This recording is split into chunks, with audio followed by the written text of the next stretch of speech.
Le couteau trancha l'air avec un sifflement sec, effleurant la joue d'Emmeline qui recula d'un bond, le cœur battant la chamade contre les murs jaunis de la cuisine familiale. « Tu n'es pas ma fille !»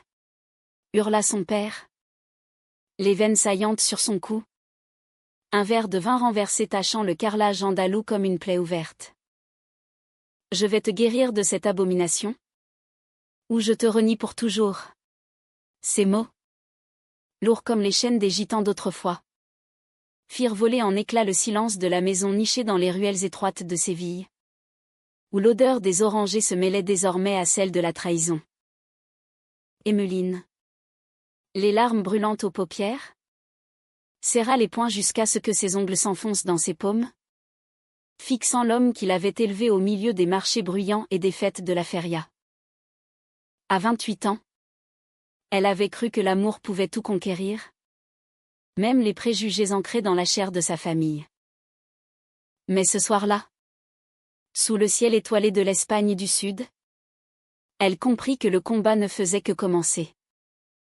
Dehors, la nuit enveloppait la plaza de España comme un manteau de velours noir, parsemé des lumières tamisées des réverbères qui dansaient sur les canaux artificiels. Emmeline courut sans se retourner, ses sandales claquant sur les pavés irréguliers, le souffle court et saccadé. Elle n'avait nulle part où aller, sinon vers Sarah, cette femme aux yeux de braise qui avait allumé en elle une flamme qu'aucun sermon paternel ne pourrait éteindre. Sarah l'attendait peut-être encore au café El Rinconcillo, le plus ancien de Séville, où elle s'était embrassée pour la première fois. Cachée derrière les rideaux de dentelle, ignorant les regards curieux des habitués. Arrivée là, essoufflée, Emmeline poussa la porte vitrée, le tintement de la clochette résonnant comme un appel au secours. Sarah était là, penchée sur un livre de poésie de Lorca. Ses cheveux noirs coupés courts encadrant un visage aux traits ciselés par le soleil méditerranéen. À 30 ans, Sarah portait la grâce d'une danseuse de flamenco, avec sa peau mate héritée de ses ancêtres morts et ses lèvres pleines qui promettaient des secrets inavouables. Elle leva les yeux, et son sourire s'effaça aussitôt en voyant l'état d'Emmeline, les joues rougies, les yeux gonflés, la robe froissée comme après une tempête. « Qu'est-ce qui s'est passé ? » Mis à mort, murmura Sarah en se levant d'un bond, ses mains chaudes enveloppant celles d'Emmeline, tremblantes. Elles s'assirent dans un coin sombre, sous un portrait jauni de Picasso, et Emmeline déversa tout, la dispute, les cris, la menace voilée de thérapie de conversion que son père avait évoquée. Inspiré par ces prêcheurs catholiques rigoristes qui pullulaient encore dans les églises andalouses. Il dit que je suis malade, que notre amour est un péché contre Dieu et la famille. Il veut m'envoyer chez un prêtre à Grenade, pour des prières d'exorcisme, point. Sarah serra les dents, son regard s'assombrissant comme le Guadalquivir au crépuscule. Originaire de Madrid, elle avait fui une famille similaire, où l'homosexualité était synonyme de honte et d'exil. Mais ici, à Séville, elle avait trouvé en Emmeline un refuge, une âme sœur aux courbes douces et aux rires contagieux qui illuminaient les nuits d'été. On s'en va. Alors. Demain. Vers le nord? Vers la France peut-être? Où l'air est plus libre.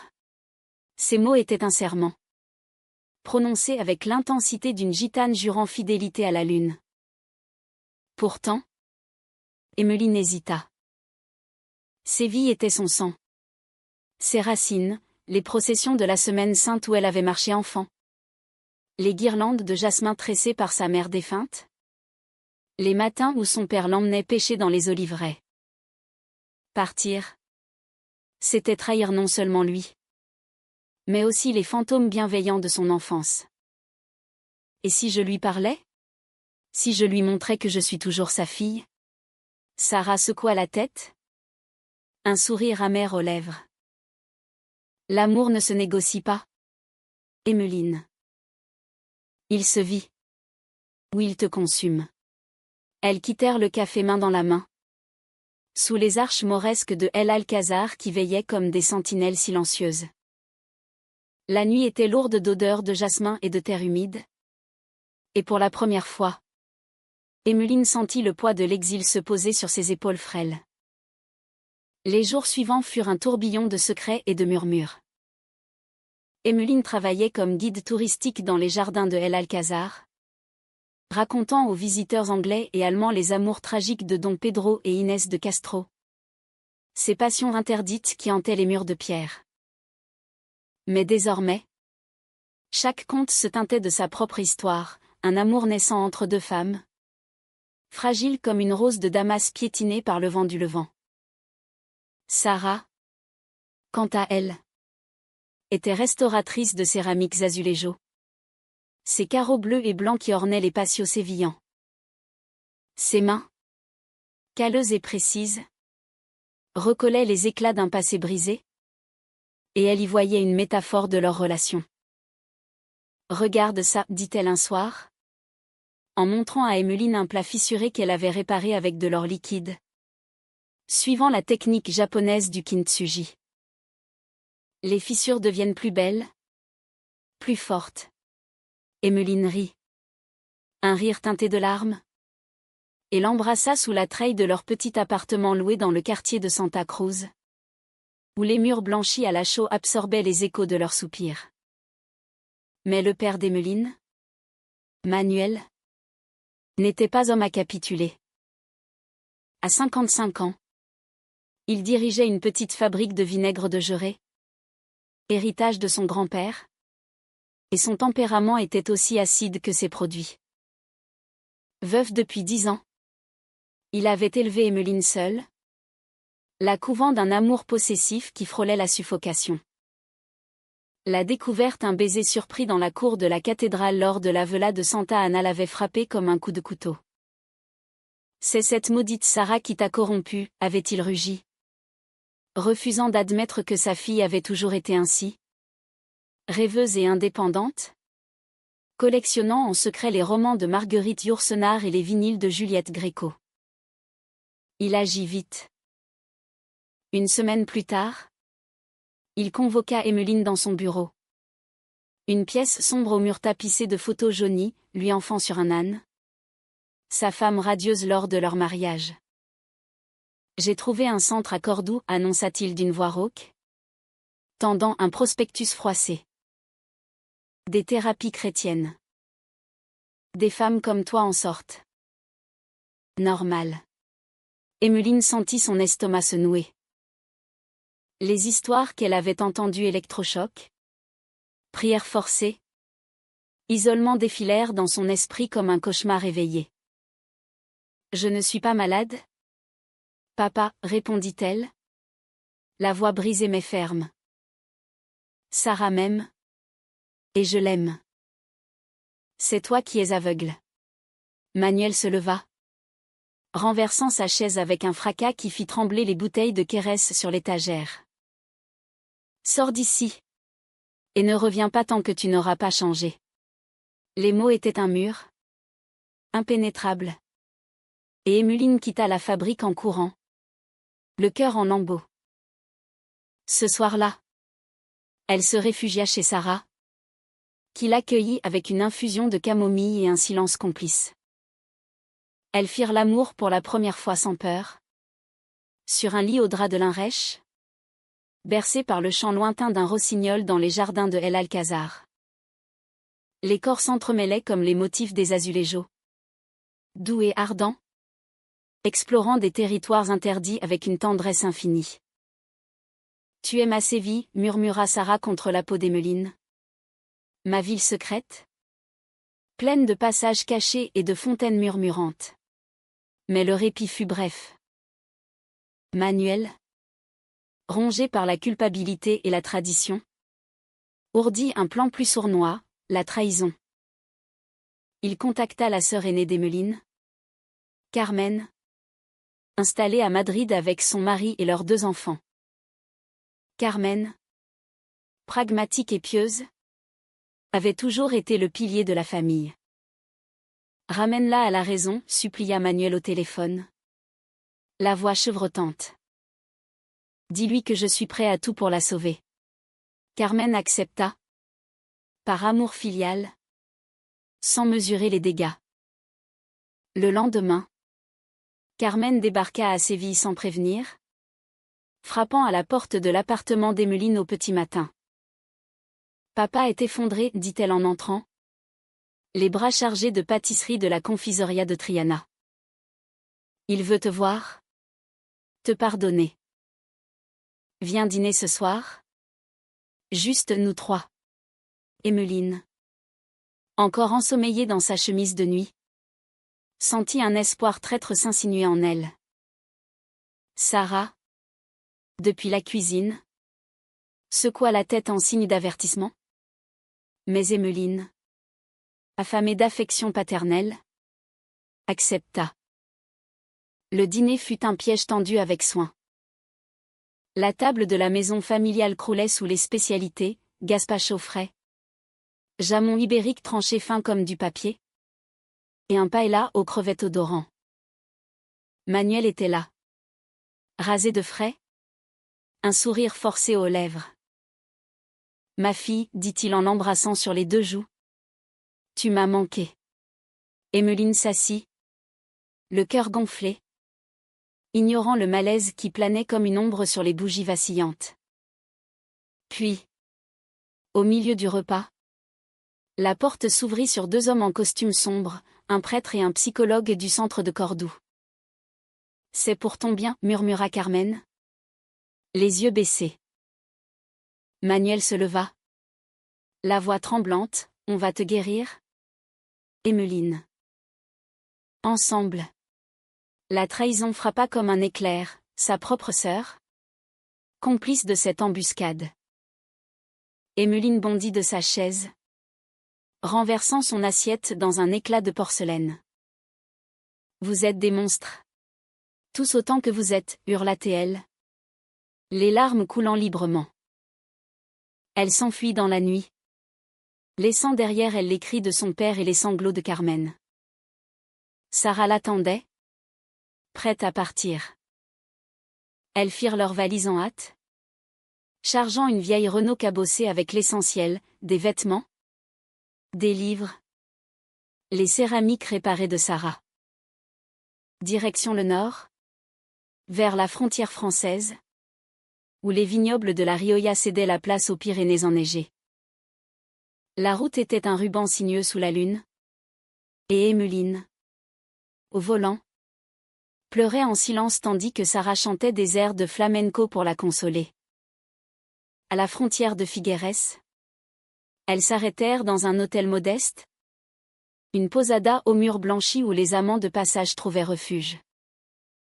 Là, dans une chambre aux volets clos, elles se jurèrent fidélité éternelle, scellant leur pacte d'un anneau d'argent acheté à un marché gitano. On se mariera un jour, promit Sarah. Là où l'amour n'est pas un crime. Emeline acquiesça, imaginant déjà une cérémonie sous les platanes de Paris, loin des regards inquisiteurs de Séville. Mais le destin, capricieux comme une tempête sirocco, avait d'autres plans. Des mois passèrent en exil volontaire, d'abord à Perpignan, où Sarah trouva du travail dans un atelier d'art, et Emeline enseigna l'espagnol aux enfants d'immigrés. Leur amour fleurit dans l'anonymat, fait de promenades main dans la main le long de la mer Méditerranée, de dîners aux chandelles où elles se racontaient leurs rêves. Emeline écrivit des lettres à son père, non envoyées, des mots d'amour et de pardon qu'elle glissait sous son oreiller comme des talismans. Pourtant, la nostalgie rongeait Emeline comme un ver dans une olive. Je veux qu'il nous accepte, confia-t-elle un soir, levée contre Sarah sous un ciel étoilé catalan. Sarah, pragmatique, tempéra, l'acceptation vient du cœur, pas de la contrainte. Laisse-lui du temps. Mais Emeline, impulsive comme les vents d'Andalousie, décida de revenir. Pour la feria de avril. Juste pour lui montrer qu'on est heureuse. Sarah céda. À contre-cœur. Elles rentrèrent à Séville incognito, logeant chez une amie de Sarah dans le barrio de Triana. La ville bruissait de joie, les rues pavoisées de guirlandes, les robes à volants tournoyant au rythme des castagnettes, l'air embaumé de fleurs d'oranger et de vin de manzanilla. Emmeline surprit son père à la fabrique, où il travaillait seul désormais. Carmen repartit à Madrid avec une culpabilité qui l'arrangeait. « Papa, dit-elle en entrant. Sarah à ses côtés, tenant sa main comme un bouclier. Manuel leva les yeux. Vieilli de 10 ans en quelques mois. Les traits creusés par les nuits sans sommeil. Je suis venu te dire que je t'aime. Et que Sarah fait partie de moi. Il les dévisagea. Muet. Puis fondit en larmes. Un homme brisé s'effondrant sur son bureau encombré de factures. Pardonne-moi. Ija, murmura-t-il enfin. J'ai eu peur de te perdre. De ce que les gens diraient. Les semaines suivantes furent un lent processus de guérison. Manuel invita Sarah à dîner. Maladroit mais sincère. Servant du vin avec des mains tremblantes. Il posa des questions. Écouta leurs histoires d'exil. Et petit à petit, l'amour filial triompha des préjugés. Carmen revint, repentante, et la famille se raccommoda comme un azuléjo fissuré, avec des lignes d'or invisibles mais solides. 8 mois plus tard, sous le soleil radieux de l'Andalousie, Emmeline et Sarah se marièrent dans un petit cortijo aux portes de Séville. La cérémonie était intime, des guirlandes de jasmin, un quatuor à cordes jouant du forêt, et une arche de bougainvilliers sous laquelle elles échangèrent des vœux en français et en espagnol, mêlant leur langue comme leur vie. Les invités amis, collègues, et la famille réconciliée formaient un cercle ému. Avec en son centre Manuel, droit dans son costume neuf, les yeux brillants. Quand vint le moment du discours, il se leva, le micro tremblant dans sa main calleuse. La terrasse offrait une vue sur les collines ocres, et le soleil couchant peignait tout d'or. Mes chers amis, commença-t-il d'une voix rauque, j'ai passé des nuits à prier pour que ma fille soit normale. J'ai tenté de la corriger. Par peur. Par ignorance. J'ai blessé l'être que j'aime le plus au monde. Un silence pesant s'abattit, ponctué seulement par le chant d'un grillon. Emmeline serra la main de Sarah, le cœur battant. Mais aujourd'hui, je vois clair. Emmeline n'est pas brisée, c'est moi qui l'étais. Sarah, tu es la lumière qui illumine sa vie. Et par là même, la mienne. Vous m'avez appris que l'amour n'a pas de genre? Pas de loi hormis celle du cœur. Les larmes coulèrent sur ses joues burinées. Et il leva son verre, à l'amour qui guérit les âmes perdues. À ma fille et à sa femme. Que Dieu ou qui que ce soit là-haut vous bénisse. Un tonnerre d'applaudissements éclata, mêlé de sanglots. Carmen se leva pour l'embrasser. Et même les serveurs, gitant au sang chaud, essuyèrent une larme discrète. Emmeline se précipita dans les bras de son père. Un pardon muet scellant leur étreinte. Sarah, souriante, murmura à son oreille, ton discours. Il a bouleversé tout le monde. Comme toi. Tu m'as bouleversé. La nuit tomba sur le cortijo, illuminé de lanternes et de rires. Emmeline et Sarah dansèrent un slow langoureux, leur corps se mouvant au rythme d'une musique invisible. Tandis que Manuel veillait au loin, un sourire paisible aux lèvres. Dans cette Andalousie de passion et de regret, l'amour avait triomphé. Non par miracle, mais par la force humble d'un cœur qui ose changer. Pourtant, sous la surface de cette réconciliation apparente, Des ombres persistaient, comme les ruelles sombres de Triana où les secrets des gitans se murmurent à l'oreille de la nuit. Emmeline, rayonnante dans sa robe blanche, sentait encore l'écho des cris paternels résonner en elle lors des moments de solitude. Sarah, avec sa force tranquille, devinait ses fissures et les comblait de tendresse. Mais elle savait que le chemin vers une paix véritable serait pavé d'embûches invisibles. Les premières semaines de mariage furent un enchantement andalou. Elles s'installèrent dans une petite maison aux murs roses dans le quartier de Nervion, avec un patio intérieur où poussaient des géraniums rouges et une vigne grimpante qui ombrageait la table en fer forgé. Le matin, Emmeline se réveillait au chant des moineaux et à l'odeur du café que Sarah faisait infuser dans une cafetière en étain, tandis que le soleil filtrait à travers les persiennes, dessinant des motifs dansants sur leurs draps emmêlés. « Bonjour. Ma femme, murmurait Sarah, ses lèvres effleurant l'épaule d'Emmeline, déclenchant un frisson qui courait le long de sa colonne vertébrale comme une note de guitare flamenco.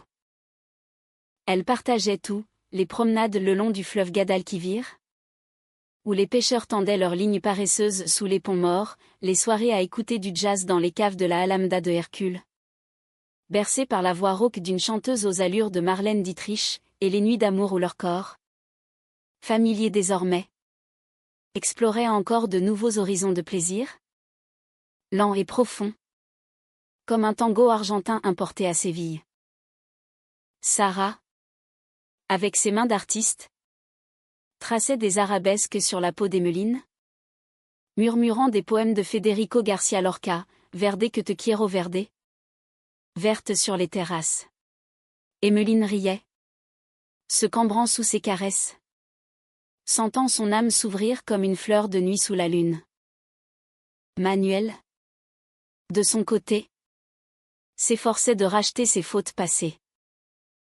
Il invitait le couple à la fabrique chaque dimanche, où il leur faisait déguster des vinaigres balsamiques vieillis en fût de chêne, racontant des anecdotes sur son grand-père, un homme bourru qui avait dansé le flamenco jusqu'à 80 ans. L'amour, c'est comme ce vinaigre, dit-il un après-midi, en versant une rasade dans de minuscules verres de cristal. Ça pique au début, mais avec le temps, ça adoucit tout.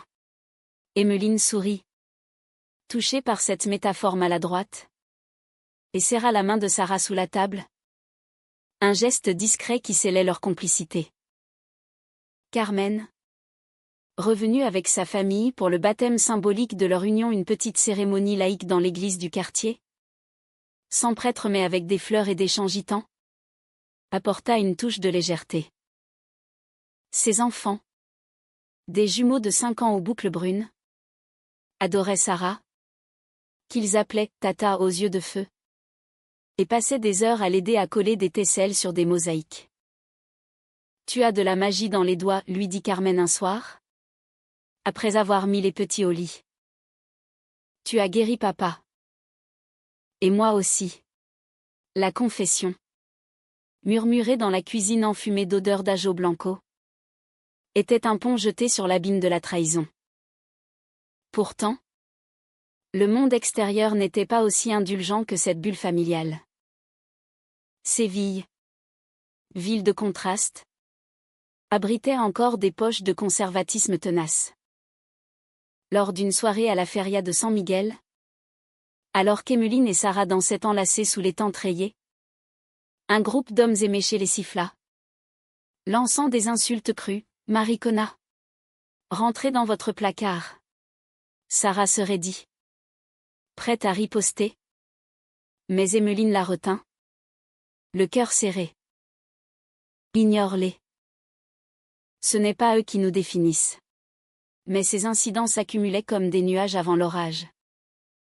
Au travail, Emmeline surprit des murmures parmi ses collègues guides, la lesbiana du groupe lesbien, qui épouse sa putain. Un client anglais, un prêtre en vacances, annula sa visite privée en apprenant la nouvelle, prétextant un malaise spirituel. Sarah, plus résiliente, encaissait les regards obliques dans son atelier, où un vieux artisan marmonnait des prières en la voyant embrasser Emmeline à la pause déjeuner. La première vraie fissure apparut lors d'une visite à Grenade, où le couple avait décidé de passer un week-end romantique pour célébrer leur anniversaire de mariage. La ville des Alhambras, avec ses palais nasrides et ses fontaines chantantes, semblait un écrin parfait pour leur amour.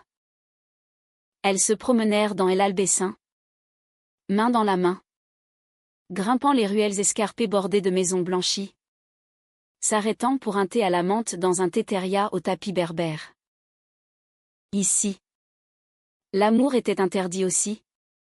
Autrefois, nota Emmeline, admirant les arches en plâtre sculpté du Généralif. Et pourtant, les poètes chantaient l'extase charnelle. Ce soir-là, dans leur riad au cours intime, elles firent l'amour avec une urgence nouvelle, comme si le poids du monde les pressait l'une contre l'autre.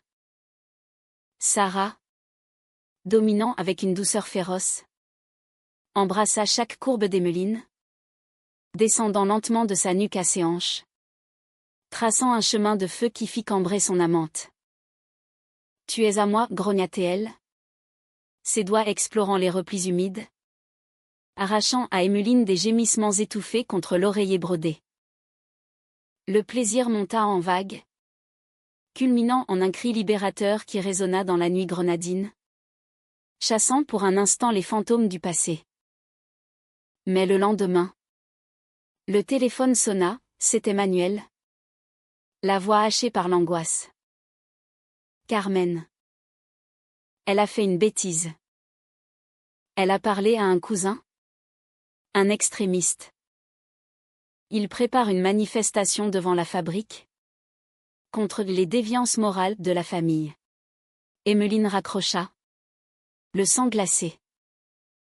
La trahison de Carmen n'était pas enterrée, elle refaisait surface. Empoisonnée par les ragots du barrio. De retour à Séville, le couple trouva la ville en effervescence. Des affiches collées sur les murs de la Plaza del Salvador proclamaient « Protégeons nos filles de la perversion ». Signées par un groupe catholique traditionnaliste, elles visaient directement Emmeline et Sarah, avec des caricatures grossières les dépeignant en démons aux cornes tordues. Manuel, acculé, avait tenté de raisonner le cousin, mais en vain. « Je suis désolé, dit-il en les serrant dans ses bras, devant la porte de la fabrique barricadée. C'est ma faute.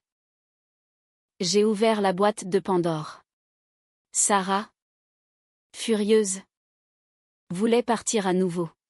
« On s'en va. Emmeline. Vers Paris, Bordeaux, n'importe où on respire librement. » Mais Emmeline, têtue comme une mule andalouse, refusa. « Non. On affronte ça ensemble. C'est notre maison. » Elle organisa une contre-manifestation, un pique-nique arc-en-ciel dans le parc de Maria Luisa, invitant amis, collègues et même des associations LGBTQ+ de Malaga. Des ballons colorés flottaient au vent, des guitares gitanes jouaient des airs joyeux, et des discours passionnés clamaient l'amour comme un droit universel. Manuel vint. Seul. Un panier de fruits à la main. Il ne parla pas, se contentant de s'asseoir au bord du cercle, écoutant les témoignages d'autres familles blessées par l'intolérance. Quand une jeune trans expliqua comment son père l'avait reniée avant de revenir, en larmes, à son chevet d'hôpital, Manuel baissa la tête, des sanglots silencieux secouant ses épaules. Emmeline s'approcha, posa une main sur la sienne. « Papa, c'est le moment de choisir, l'amour ou la peur. » Ce soir-là, il fit son choix. Il affronta le cousin lors d'une réunion de famille tendue dans la cour de la fabrique, sous les étoiles indifférentes. Assez, tonna-t-il, la voix amplifiée par des années de silence refoulé. Ma fille aime qui elle veut. Et si Dieu existe, il jugera mon cœur. Pas vos haines. Le cousin partit. Furieux. Emmenant une partie de la parenté. Mais Manuel gagna le respect des autres. Carmen, présente, pleura et s'excusa à nouveau. J'ai eu peur pour l'héritage familial. Mais l'héritage, c'est toi, Emmeline. Toi et Sarah. La manifestation s'essouffla. Les affiches arrachées par des mains anonymes. Séville, ville de passion contradictoire, sembla un instant plus tolérante.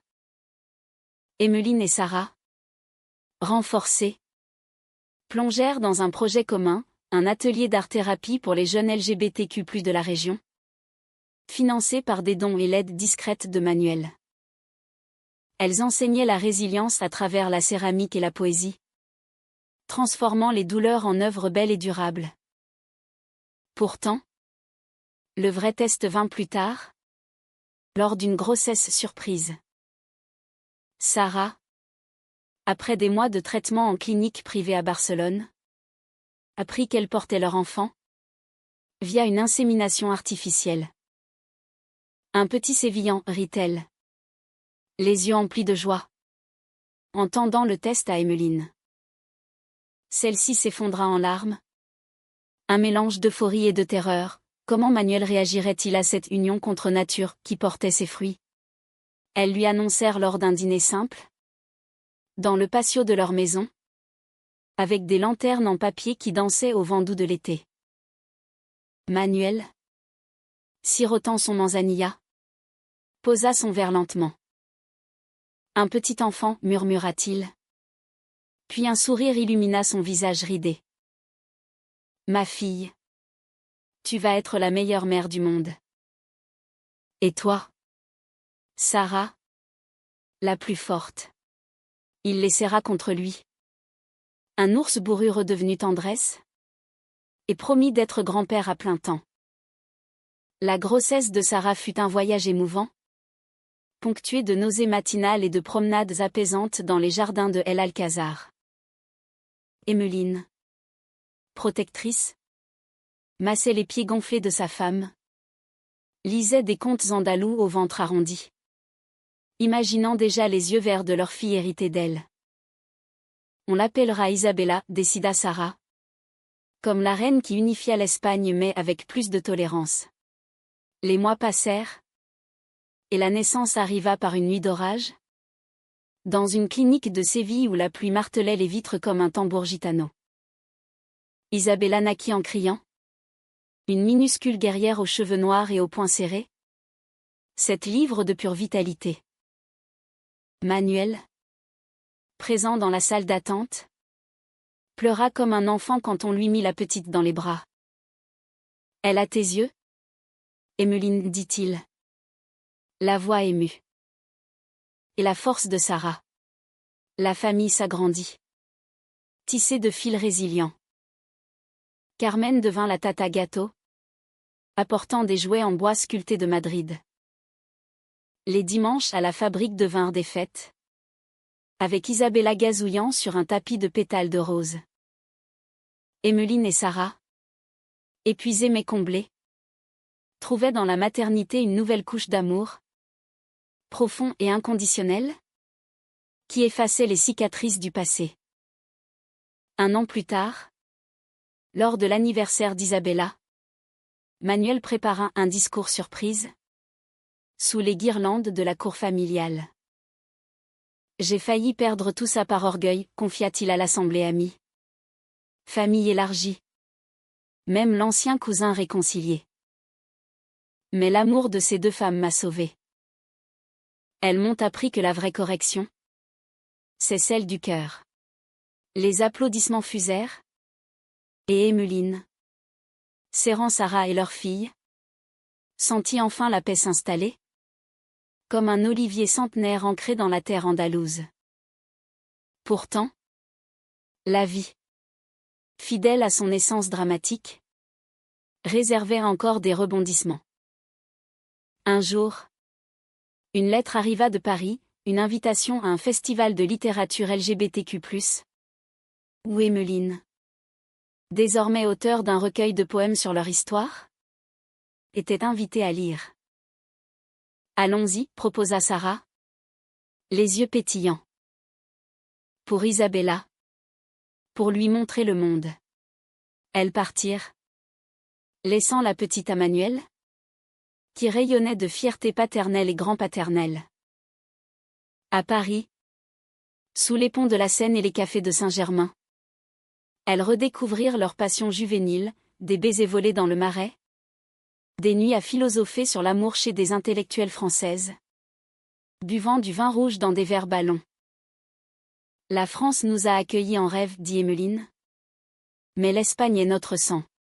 De retour, renforcée, elles lancèrent une fondation pour soutenir les familles en conflit avec l'orientation sexuelle de leurs enfants, inspirés par leur propre parcours.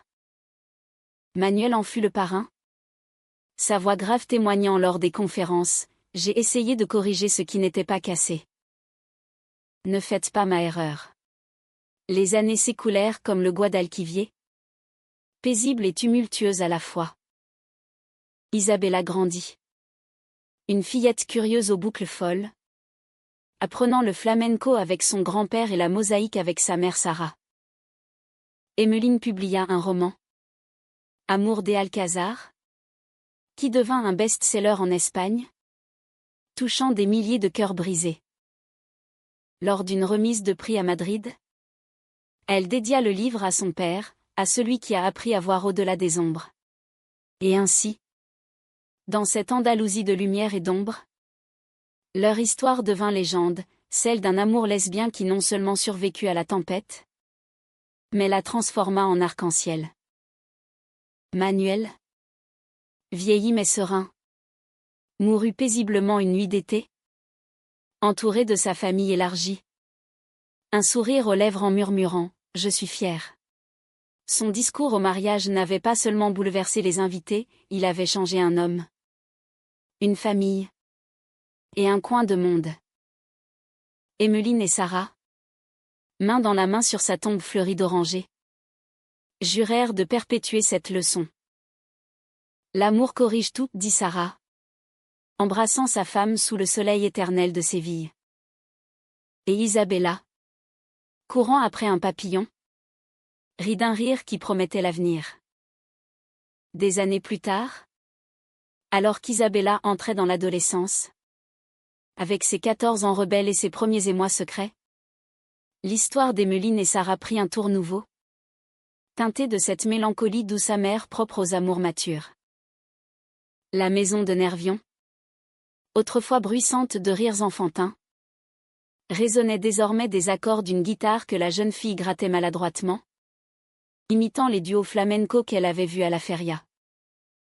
Emmeline, à 42 ans, conservait sa grâce athlétique, ses cheveux châtains désormais striés de fils d'argent qu'elle refusait de teindre, et ses yeux verts qui pétillaient encore d'une jeunesse intérieure. Sarah, 44 ans, avait pris des rondeurs douces, ses traits ciselés adoucis par le temps, mais sa passion pour l'art brûlait toujours, se manifestant dans des installations monumentales exposées à la Biennale de Venise. Leur mariage, loin d'être une fin heureuse figée, était un fleuve vivant, avec ses méandres et ses rapides. Les disputes surgissaient pour des riens, un voyage professionnel d'Emmeline à Lisbonne qui durait trop longtemps, ou les nuits où Sarah s'enfermait dans son atelier jusqu'à l'aube, oubliant le dîner. Tu m'ignores pour tes tesselles, reprochait Emmeline, les bras croisés dans la cuisine, tandis que Sarah rétorquait, et toi? Tu vis dans tes livres? Pas avec moi.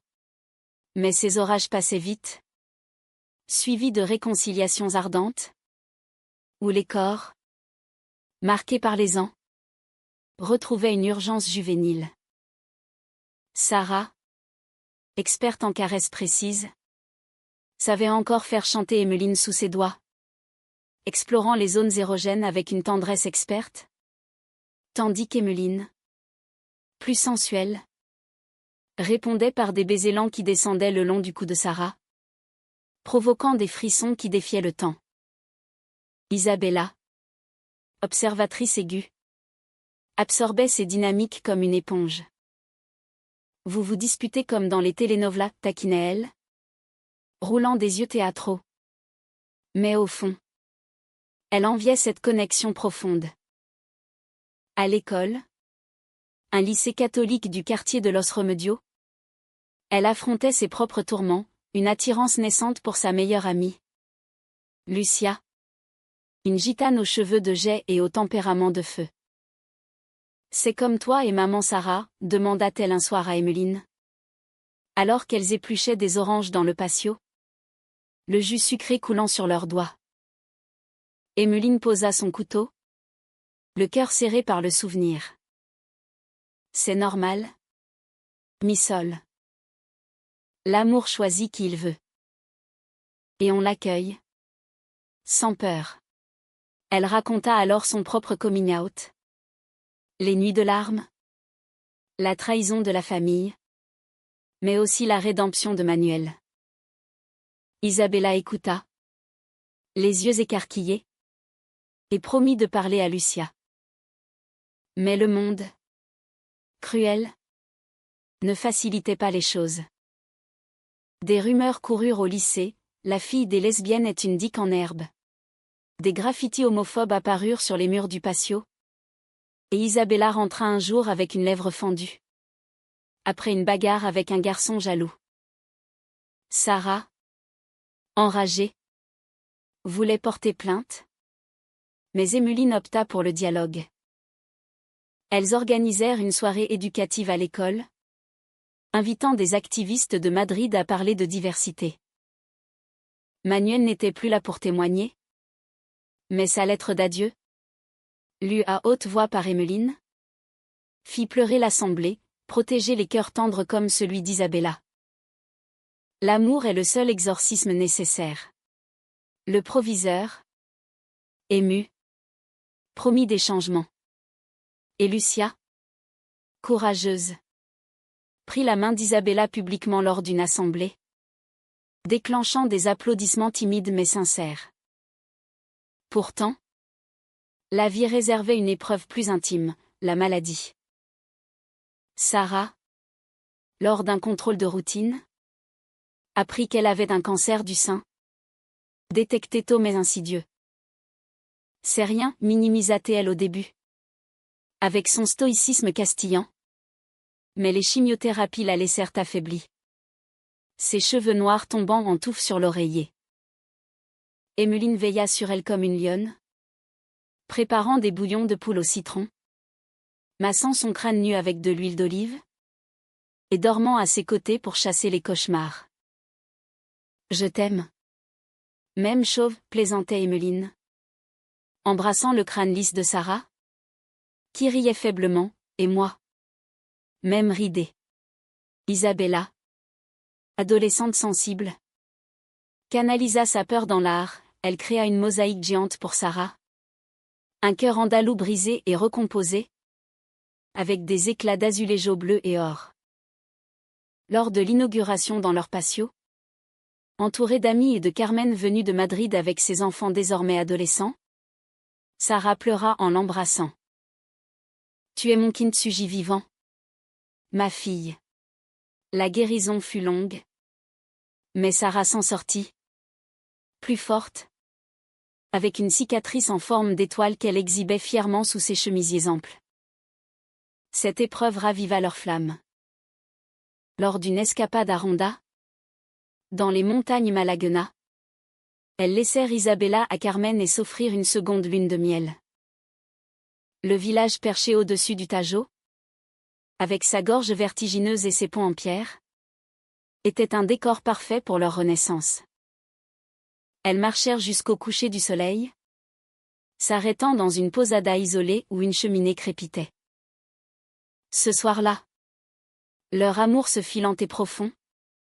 Un rituel de guérison, Sarah, allongée sur le lit au drap rustique, guida les mains d'Emmeline sur son corps marqué, transformant la cicatrice en source de plaisir. Emmeline, émue, explora avec langue et lèvres, arrachant à Sarah des gémissements rauques qui résonnèrent contre les murs de pierre. Un hymne à la vie reconquise. De retour à Séville, elles décidèrent d'adopter un second enfant, un garçon de 7 ans, Miguel, orphelin d'un accident dans les oliveraies de Jaén. L'adoption fut un combat bureaucratique, semé d'embûches homophobes de la part d'assistantes sociales conservatrices. 2 femmes ? Et l'enfant aura besoin d'un père, objecta l'une d'elles lors d'une audience tendue. Emmeline, la voix ferme comme lors de son coming out, rétorqua, il aura 2 mères qu'il aime plus que tout. C'est ça. La famille. Sarah, à ses côtés, ajouta, et un grand-père au ciel qui nous regarde avec fierté. Miguel arriva. Timide et aux grands yeux sombres. Un petit fantôme hanté par la perte. Isabella, grande sœur protectrice, l'initia au flamenco. Et bientôt, la maison retentit de rires et de pas de danse. Manuel aurait adoré cela, son petit-fils adoptif apprenant à taper des talons sur les pavés, sous l'œil attendri de ses 2 mères. Les années filèrent, et le couple vieillit avec grâce. À 50 ans, Emmeline publia une suite à son roman, Écho du Guadalquivir, un récit sur la maternité queer en Andalousie, qui remporta le Premio Nadal. Lors de la cérémonie à Barcelone, Sarah, élégante dans une robe noire soulignant ses formes épanouies, l'embrassa sur scène, provoquant un tollé médiatique et une vague de soutien. C'est notre discours à nous, murmura-t-elle à Emmeline. Sous les flashs. Isabella, désormais artiste en herbe, exposa sa première collection à la galerie Santa Cruz. Des toiles inspirées de leur histoire, des femmes enlacées sous des arches mauresques, des cœurs brisés en mosaïque d'or.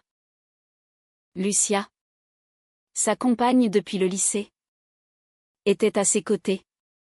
Une alliance discrète à l'annulaire. Tu as pavé la voie. Mama, dit-elle à Emmeline. Les yeux humides. Miguel, adolescent espiègle, excellait au football dans l'équipe locale, et ses victoires étaient fêtées avec des paellas géantes dans le patio, où Carmen et sa famille venaient en troupe joyeuse. La fondation qu'elles avaient créée prospérait, aidant des centaines de familles, avec des témoignages lus lors de galas, des pères repentis, des mères libérées, des enfants sauvés. Un soir d'été, alors que le couple se promenait dans El Alcázar, main dans la main comme au premier jour, Sarah s'arrêta sous un oranger en fleurs. Si j'avais su. Il y a 20 ans. Quand tu as couru vers moi en larmes. Emmeline la fit taire d'un baiser. Doux et salé de souvenirs. On l'a su. Au fond. L'amour nous a guidés. Et ainsi. Dans cette Séville éternelle. Où les passions se consument et renaissent comme le phénix. Leur histoire s'inscrivit dans le tissu de la ville, un fil d'or reliant passé et avenir. Trahison et pardon. Douleur et extase. Le discours de Manuel, gravé dans les mémoires, n'était plus seulement un moment, c'était un legs. Un appel à l'humanité dans un monde encore prompt à juger. 25 ans après ce mariage qui avait changé le cours de leur vie. Emmeline et Sarah se tenaient au bord du Guadalquivir, lors d'une feria d'octobre où les tentes bariolées flottaient comme des voiles au vent.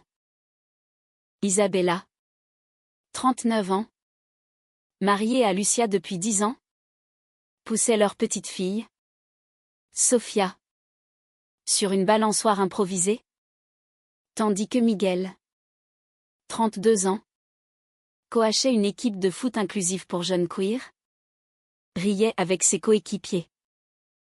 Carmen, grand-mère gâtée, distribuait des churros sucrés. Son mari défunt remplacé par un veuvage serein et une passion pour les voyages. Emmeline, à 53 ans, portait ses cheveux en un chignon lâche. Des lunettes à monture fine perchées sur son nez. Et une robe fluide au motif gitan qui soulignait encore sa silhouette élancée. Sarah, 55 ans, avait les tempes argentées et une canne discrète pour ses articulations usées par l'art. Mais ses yeux bruns brûlaient toujours d'une flamme intérieure. Leur amour, patiné par le temps, était une vigne solide, aux grappes lourdes de souvenirs doux amers. Regarde-les, murmura Sarah, serrant la main d'Emmeline ridée mais chaude. Notre legs. Emmeline acquiesça. Un sourire aux lèvres. Repensant à cette nuit fatidique où le couteau avait fendu l'air. Et ton père? Il serait fier. Manuel reposait au cimetière de San Fernando. Sa tombe fleurit chaque année par le couple. Avec une bouteille de Quérès versée en libation.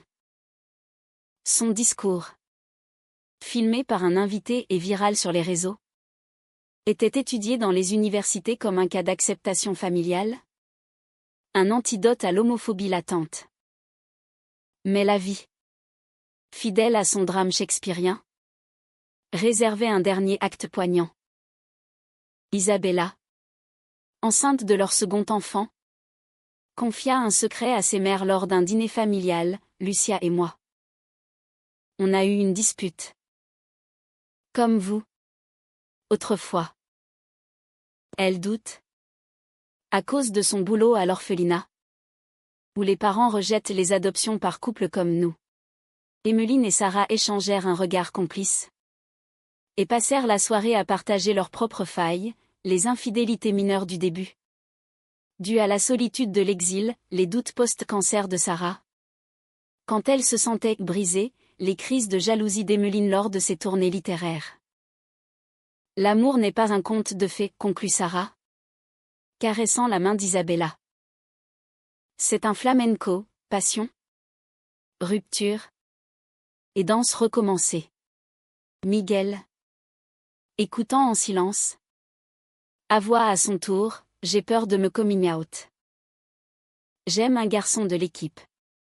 Le dîner devint une veillée de confidence, où les larmes se mêlèrent au rire. Et Carmen, la voix tremblante, rappela la trahison d'autrefois, j'ai failli tout détruire. Mais vous m'avez pardonné. C'est ça. La famille. Inspirée, Emmeline et Sarah lancèrent un podcast, Voix d'Andalousie Queer, où elles interviewaient des couples comme le leur, des survivants de thérapie de conversion, des parents repentis. L'émission explosa en popularité, diffusée sur les ondes nationales, avec des invités comme des actrices lesbiennes de Madrid et des poètes trans de Grenade. Lors d'un épisode spécial, elles lurent des extraits du journal de Manuel, découvert après sa mort, des pages hachées où il confessait ses nuits de doute, ses prières pour guérir Emmeline, et sa révélation finale, elle m'a guéri. Moi. Le succès attira les ombres, des trolls en ligne, des menaces voilées de groupes ultra-conservateurs.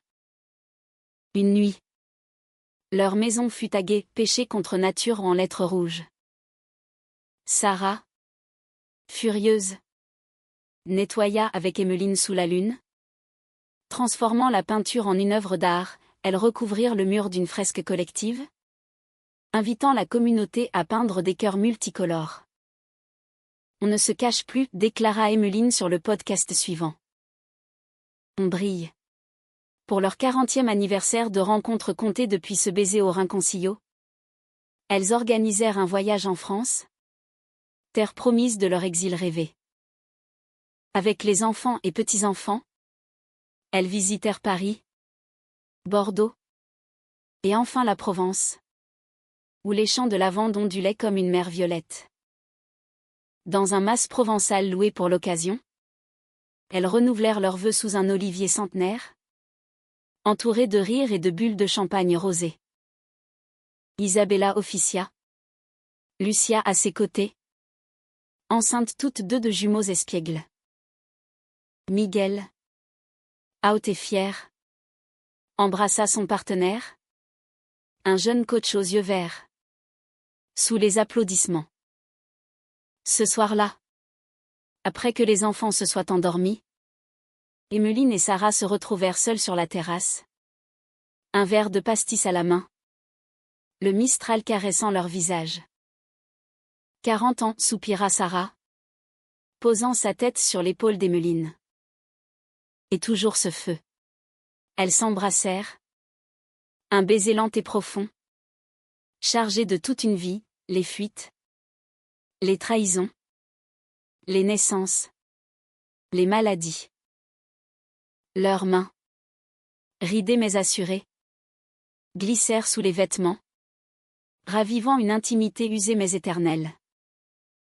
Dans la chambre aux murs de pierre fraîche, elles firent l'amour comme des amantes novices, riant des articulations récalcitrantes, gémissant au pic familier, fusionnant en un tout indivisible. De retour en Espagne, l'automne apporta une nouvelle. La fondation ouvrait un centre à Séville. Un havre pour jeunes en crise. Avec des ateliers d'art, de danse et de thérapie. Lors de l'inauguration, sous les arches de El Alcázar, Emmeline prononça un discours qui fit écho à celui de son père. Il a essayé de me corriger. Par amour maladroit. Mais c'est l'amour qui nous corrige tous. Aujourd'hui, nous ouvrons non des portes, mais des cœurs. Sarah, à ses côtés, leva un verre, et la foule diverse, vibrante acclama. Les saisons tournèrent, et le couple entra dans la sagesse des grands âges. À 70 ans, Emmeline, aveugle d'un œil mais visionnaire d'esprit, écrivit ses mémoires. Flamenco des âmes. Un best-seller traduit en français, allemand, anglais. Sarah, infirme mais inspirante, dirigea des masterclass en ligne, enseignant le kintsugi à des milliers. Isabella et Lucia élevaient leurs jumeaux dans une maison voisine. Miguel fondait une famille arc-en-ciel à Malaga. Et Sofia, petite fille prodige, composait des chansons sur Grand-mère S. Love. Une nuit d'hiver, alors que la pluie andalouse tambourinait sur les tuiles, Sarah s'éteignit paisiblement dans les bras d'Emmeline. Un sourire aux lèvres. Murmurant, Verdé que te quiero verde. Emmeline. Dévastée mais entière, enterra sa bien-aimée sous les orangers du cimetière. Près de Manuel. Attends-moi. Mi amor, promit elle au vent. Elle vécut encore 10 ans. Grand-mère et matriarche. Veillant sur la lignée avec une tendresse farouche. Lors de son dernier Noël, entourée d'une maison pleine d'enfants, petits-enfants, arrière-petits-enfants, elle raconta une dernière fois l'histoire, le couteau, la fuite, le discours bouleversant. L'amour triomphe, conclut-elle. Les yeux voilés. Parce qu'il est plus fort que la peur. Emmeline rejoignit Sarah un printemps. Sous un ciel de Séville azur. Laissant derrière elle un legs de lumière. Leurs pierres tombales, gravées d'un cœur entrelacé d'azuléjo, portent l'épitaphe, elles ont corrigé le monde par leur amour.